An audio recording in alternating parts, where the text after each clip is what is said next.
세계 3대 영화제라는 칸, 베니스, 베를린, 이건 아니고 베를린, 이 3대 영화제 중에 칸이 사실상 탑이라고 해도 과언이 아니죠. 영화의 메카, 예술인들의 축제 칸.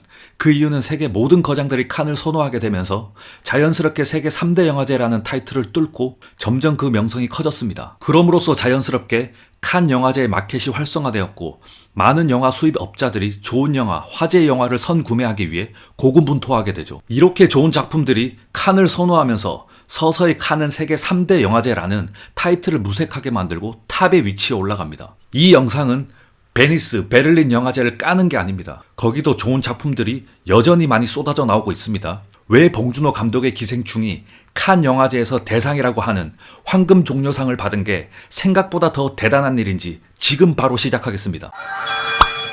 2019년 올해는 한국 영화 100주년입니다. 1919년 단성사에서 최초로 상영된 영화 의리적 구투가 상영된 지 딱 100년이 되었습니다. 이 기가 막힌 타이밍. 준호 형은 본인의 커리어에서도 역대급 완성도를 가진 기생충으로 2019년 칸에서 황금 종려상을 받는 쾌거를 이뤄냈죠. 한국 영화 100주년을 이런 식으로 축하하나? 그러게 참으로 시의적절하다. 정말 인생 자체가 영화인 감독입니다. 이렇게 기생충은 그동안 칸 영화제에서 황금 종려상을 받은 최초의 한국 영화가 되었습니다. 경쟁 부분 수상만을 기준으로 했을 때 임권택 감독의 취화선, 박찬욱 감독의 올드보이, 박쥐, 아가씨, 이창동 감독의 밀양, 시, 버닝이 있었지만 대상은 아니었죠. 기생충으로 칸에서 황금 종려상을 받는데 한국 영화는 100년이란 시간이 걸린 셈입니다. 지난 72회 동안 칸 국제영화제에서 심사위원들의 만장일치로 황금 종려상을 받은 작품들은 몇 개 없습니다. 특히 2000년대 이후부터 지난 20년 20편 중에서는 2006 보리밭을 흔드는 바람, 2008 클래스, 2013 가장 따뜻한 색 블루, 2019 기생충 단 4편뿐입니다.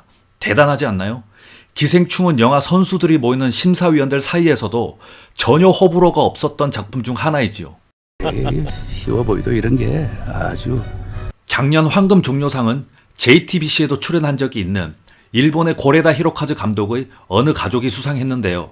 칸 영화제 역사상 아시아 국가가 2회 연속 받은 적은 처음 있는 일입니다. 많은 심사위원들이 그동안 같은 국가가 연속해서 수상을 한다든지 같은 대륙이 연속 수상한다든지 그에 대한 부담을 느껴왔는데요. 최초로 동아시아 국가에서 2회 연속 종려상이 나온 건 이례적이죠. 근데 9명으로 구성된 심사위원 전원이 기생충을 뽑았다는 건 아시아 국가 2회 연속이건 나발이건 이건 안 줄 수가 없다는 의지가 담겨 있습니다. 그만큼 영화가 좋았다는 반증인 거죠. 사실 이 부분이 가장 중요한 부분인데 이번 72회 칸 영화제를 보면 경쟁 부분 출품작들은 정말 후덜덜합니다. 왜 그런지 지금부터 주요 감독들만 추려서 보겠습니다. 첫 번째로 짐 자무시, 1980년 초반부터 영화를 찍어온 미국의 거장 감독입니다. 2005년 브로큰 플라워로 칸에서 심사위원 대상을 받은 경험도 있습니다. 다음은 스페인의 거장 페드로 알모도바르입니다. 김지훈 감독이 정말 좋아한다는 영화 그녀에게로 한국에서도 굉장히 유명한 감독이죠. 대충 커리어 보시면 화려한 필모를 역시나 가지고 있습니다. 다음은 세계적인 벨기에의 거장 장피에르 다르덴입니다. 99년 다르덴 형제는 로제타로 무려 황금 종려상을 받은 적이 있습니다. 또 다음은 서양의 왕가위, 떠오르는 신성, 많은 수식어가 있는 소녀시대 태연과 같은 89년 3월생인 31살의 어린 감독 캐나다의 자비에 돌란입니다. 단지 세상의 끝으로 2016년 심사위원 대상을 받은 경력이 있습니다. 다음은 영국의 거장 켄 로치 감독입니다. 개인적으로 저도 굉장히 좋아하는 감독인데요. 이분은 그냥 엄청납니다. 2006년 보리밭을 흔드는 바람으로 황금 종려상을 수상, 정확히 10년 뒤 2016년에는 나 다니엘 블레이크로 또 황금 종려상을 받았죠. 황금 종려상을 2번 수상한 세계에서 몇 안 되는 감독 중 하나입니다. 다음은 미국의 테렌스 멜릭 감독입니다.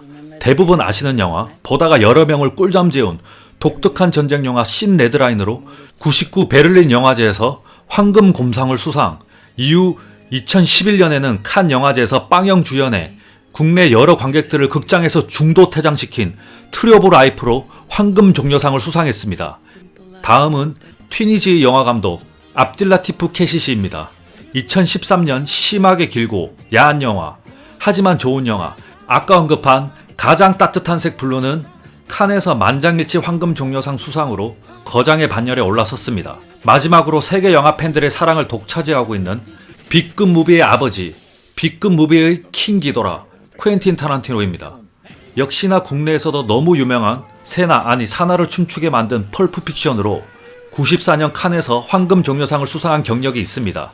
이처럼 칸에서도 역대급이라 불리우는 어마어마한 거장 어벤져스들 틈 속에서도 봉준호 감독의 기생충이 황금 종려상을 수상한 건 정말 대단한 일이 아닐 수 없습니다. 이게 축구로 치면 죽음의 조에 편성된 거랑 같은 거죠. 이제 어떻게 할 거야? 계획이 뭐냐고. 자, 다음 계획은 이렇습니다. 내년 초에 열리는 미국의 아카데미 시상식 외국어 영화상 부분에 감히 말씀드리지만 기생충의 수상은 거의 확정적이라고 보여집니다. 수상한다면 이건 역시 한국 영화 최초입니다. 역대 수많은 수상작들이 미리 세계의 크고 작은 영화제에서 수상한 작품들을 줄곧 아카데미는 상을 줬었습니다. 기생충은 황금 종려상이라는 엄청난 경력이 있기 때문에 안 줄 수가 없다는 뜻입니다. 황금 종려상 다음 계획은 아카데미 외국어 영화상의 정석 테크트리를 그대로 밟아가겠죠. 얘가 자꾸 나한테 달라붙는 거예요. 이제 이 영상은 성견지명, 성지순례가 됩니다. 올해 기생충은 가장 핫한 영화임에는 불명하거든요.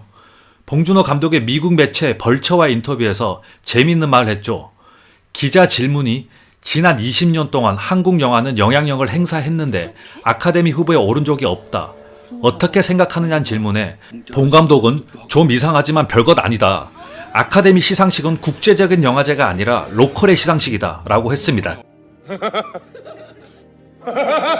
생각해보면 세계 최고의 영화 시장인 미국의 아카데미도 그냥 미국인들의 잔치이고 그들만의 리그죠. 미국 네티즌들 사이에서는 아카데미와 미국인들에게 봉준호가 핵사이다, 뼈 때리는 발언을 했다고 의외로 좋은 반응입니다. 봉준호 감독의 저 자신만만함으로 과연 로컬인 미국에서도 기생충이 통할지 기대가 됩니다. 제 개인적인 생각으로는 영화가 너무 잘 나왔기 때문에 만약 황금 종려상을 받지 않았어도 어쩔 수 없이 상을 줄 수밖에 없다고 생각이 듭니다. 안녕.